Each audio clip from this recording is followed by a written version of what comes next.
The Philadelphia Community Corps, also known as PCC, is a nonprofit organization that dedicates its time revitalizing impoverished neighborhoods throughout the city of Philadelphia. On September 20th, we interviewed the founder and director of PCC, Greg Trainer, to get a better understanding of what this organization really has to offer. The thing about the Philadelphia Community Corps that makes it really unique and really special is that the idea for it, the inspiration for it, came from when I was reading A Prayer for the City in 2009, and I read the statistics that there are over 25,000 abandoned houses in Philadelphia and over 40,000 empty and abandoned lots. I looked at those statistics and I realized that this is a disaster zone. I mean, that's the paradigm shift that's different here. Nobody wants to look at it that way, but it is. I mean, that's where most of my experience is I worked for a lot of disaster response operations in the Gulf Coast and in Peru in 2007. And what we're doing that's different here, you know, if you look at it simply with the building, the houses, deconstructing, that it's all very simple. But what we're doing that's really different is that we're going to treat Philadelphia and respond to the problems in Philadelphia as if we were handling a disaster zone. And we're going to follow the model of a disaster response organization. That's where the central base of operations comes.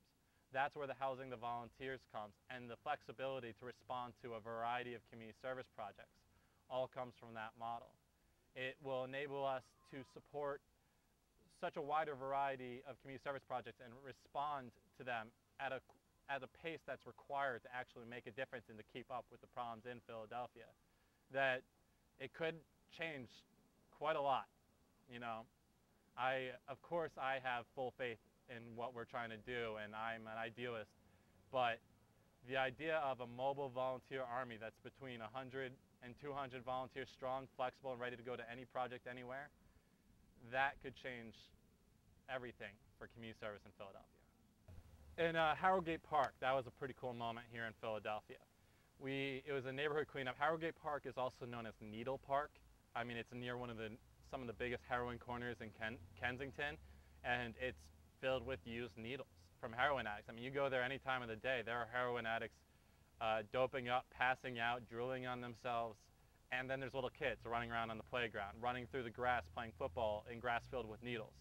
It's terrible. So we did a cleanup there, and that was a United Philly event with multiple organizations present, and you know, dozens and dozens of needles pulled out of the grass. And at the end of the day, we also went and we painted the benches blue, which is the color of the PCC. And the really cool thing there was all these little kids started coming out of the neighborhood. The thing about where we are now is we're trying to get somewhere, and I have a pretty solid vision of what it needs to be for that to happen, but we're not there yet. To revitalize a neglected neighborhood requires a comprehensive effort. You can't just go after one issue. And even if you could go after one issue, no one organization is enough to turn a neighborhood around, just like no one person is enough to change the world. So what we do is we support a variety of community service projects with our volunteer workforce. And that means neighborhood cleanups, any type of neighborhood beautification project. We've built benches, we've rounded up tires, we've cleared out lots, mostly in preparation so that community gardens could be built, and we're going to help more with community gardens as we move forward. We're also looking into weatherizing homes to save people in the neighborhood money on their energy bills.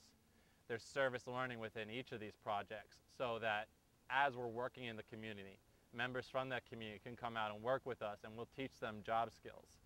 So hopefully the community will be able to make a little bit more money for themselves.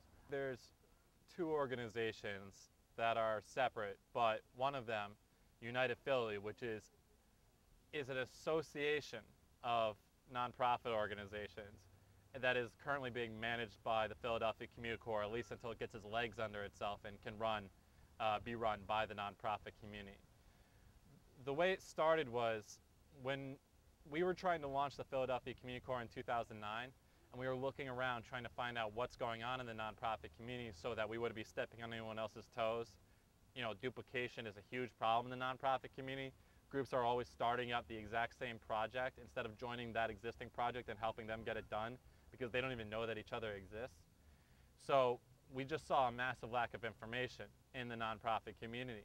But as I was reaching out to people about unitedphilly.org, trying to get people involved, blogging on the website about their organization's project, the conversations that started up kept leaning towards we need to be working together in person as well and following up in person with these ideas that we're sharing with each other on the internet.